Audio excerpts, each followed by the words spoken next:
kid here. We're missing him. Oh, well, he's obviously with his national team, and so he's going to do that, and then obviously we'll get him back and then get him rolling again. It's got to be a good thing that he's doing that, obviously, but do you miss kind of that, bonding time? Oh, selfishly, yes. You always want these guys, especially a kid like him who's high energy, high character, funny to be around. You do selfishly want to, the little time that you have in the summer and you get on the court with the team, you want to build that now. But obviously playing with your country is one of the most, that's special to be able to have that opportunity for him. Have you guys been able to watch him much the last couple days? Yeah, we've been having it on streaming it, and so we'll kind of coaches will get in there and watch him and stuff like that, and text after. Yeah. What have been your impressions of watching him and kind of just seeing his game? Oh, he's good. He is the skilled big that with everything, and now he didn't shoot it well last game and stuff, but those are things that we know his game translates. But he'll be fine, definitely. Yeah, for sure. As far as the guys that are here, who's been impressing you in this period here? Man, there's been a few guys. Our freshman class has been really good. Trevin has been really, really good. Tate Sage and Peyton McCall. Our young guys, when you're thinking of high school kids coming in and they always question, can they play this or that? We're excited for those guys. And Cooper coming back, our young core has been really good, and then obviously the older guys understand what it takes, so they kind of been able to lead them. But to see how fast our young guys have picked things up has been really impressive. With what Trevin's shown you, is it kind of surprising that UNI was his best offer coming out of high school? He's good. He's very skilled, competitor, tough. So he's a power forward player for sure.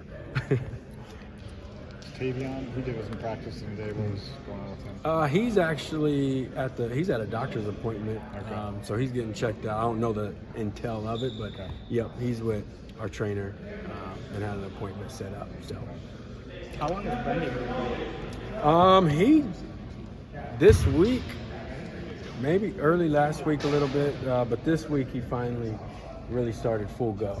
Has he been shooting like that the whole time? Yeah, I don't think that really leaves. No, he's been playing well, obviously. I'm trying to figure out some terminology things, but he is kind of who he is in the aspect of the shooting piece. We always talk about that travels everywhere. So how do him and kind of Mitch Muscari differ with their games? Because I know that was kind of the role you guys pitched. Yeah, Housen's probably a little more comfortable putting it on the floor a little bit more than Mitch was. Now, in fairness to Mitch, he's always had those guards that he always played with, where he never had to really handle it as much. Where Housen, he can put on the floor and make plays a little more, but they both shoot it at a high clip. He'll play that role that Mitch played for us at Drake, for sure. Now that you've had guys on campus for a little bit, are there things, what are your main takeaways, I guess? Are there things you feel like you guys might be really good at this, you need to work at this? Is it still too early to tell? How do you kind of... You just always keep trying to build. Obviously, as a coach, you have days you're like, man, we could be really good. And there's days like, uh-oh. How good can we be? And for us, we don't really, we just literally try to win the day and try to be the best we can be in this practice, this workout. And then kind of the results take care of itself. For us and myself, I don't really know what the Big Ten is going to look like from top to bottom. I haven't played in this league for that, and that matters. So I don't really know, how good can we be? I don't know. We just try to be the best we can be and make sure everybody's getting better today. At what point last year did you realize how good you could be? Charleston. When we went to Charleston and played Miami, Vanderbilt. Was that Kansas State? Well, we played them after. So we won that tournament, and I think it got us to 11 and 12 and 0, and we're like, we can be pretty good. Then we go play K-State on a neutral site and play well there. And that's when we're kind of like, man, special can happen. But again, you don't go into the season like, oh yeah, we're gonna go 12 and 0, and you just you work on every day, being the best you can be and getting better, and then the results will take care of itself in that state. Cam said with the continuity from Drake, the coaching staff, the roster, that it kind of feels like same team, new colors, new location. Is that kind of the way it feels for the coaching staff? When you don't have to change staff and then you bring 5 or 6 guys from Drake, they have the main foundation, so that helps a lot. And so you can kind of, again, this is kind of where it gets tricky because you feel like you can start on step 3 when you need to start from the beginning.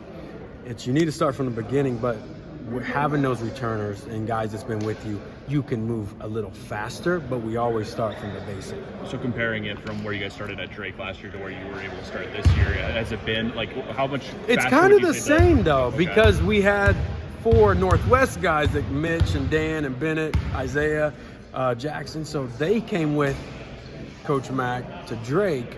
And so you kind of had that foundation. And more of that is just how to work in the weight room, how to work with pace in practice. So it's not really the skill of how good are we offensively and defensively. It's more just what are your habits every day. That's what they teach, and just what the culture's supposed to be. That's what they bring.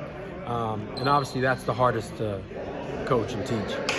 Are there just like a few guys you just feel like day in, day out consistently, like they've just had good off seasons? Well, Bennett Search is one of those guys. Yeah. He's the reason he has the success he's had is that. I mean, he's what you consider, quote, like a true pro. His routines, he don't have an off day. He competes every day. So he's one that kind of leads the whole team with everything. So I would say he's one for sure. Is there anyone else? I mean, we have a lot of Cam's pretty good consistently. Tavion, he kind of leads us a lot. He don't have many off days at all. So we have like those 3 are kind of those ones that really get us positive since he's been here. Like, even though he hasn't practiced, he's talking, he's engaged in everything. So he's been good. So we got a few good ones. Are you gonna is Tavion gonna try to play more on the wing this year? Do you feel like that's Yeah, a I mean, possibility? he'll put the ball on the floor a little more, shoot a little more. So he'll kind of translate more to like a wingish for us this year. So hopefully that can cause a little more problems. How do you guys kind of envision Isaiah playing for you? Playing him more off the ball or like on the ball? How you kind of navigating that? He will be kind of that second and third dairy option. Yeah. And not scoring, or it's just like, okay, you have Bennett. Now you have that second action. Yeah. Now here he comes attacking closeouts, off advantages of DHOs. Yeah. You have a pick and roll and you spray it to him. Now he creates from that standpoint. So it'll kind of be the same, but now he'll be on that secondary backside of that second and third action. Yeah, I remember you telling me when we were in Kansas City that skill development is so big with you guys. Mm-hmm. What differentiates you guys? I said that so wrong. Yeah. What differs from you guys as a staff, like in terms of development, just how important it is for you guys? Well, I think that's what we are. That's what we build ourselves. Like, we are hands-on. No disrespect to like managers, GAs, because they're a huge part of this and they help us. But as teachers and coaches, we are the ones that like teach and coach the players. Yeah. When it's on the court and it's, a kid's wanting to get better and work on a setup, a pick and roll, and how to screen, his footwork on his like, we are the ones out here. We are the ones showing film, but it's all of us. And so we literally try to, be them with sweat equity. Mm-hmm. And so we get out here and we do it. It's not just sit on the side and try to boss them around like, right. Oh, hey, go shoot this. Hey, you're going to go around this. We're teaching the game. Mm-hmm. And now when you have multiple guys do that with multiple coaches, they all develop as one together. And now each other makes each other better. Yeah, just how valuable is that on the recruiting trail too? Well, now the true relationship Yeah. is. That's why I think what special is today for us, Coach Mack had 4 guys go from Northwest to Drake with do not contact. They enter this portal with do not contact. And we had 5 or 6 from Drake enter the portal in today's era with all this money going around with do not contact. That's special. That shows, you know what, I don't want to hear from other schools. I don't want to see what they have to offer. I'm coming to Iowa because I believe in you guys and I believe what you guys can do for me. I think that shows what we have created. And so to be able to bring that belief from Drake to Iowa, that's where we excel. And I think when kids get here on campus on visits and things, they'll feel it. For sure.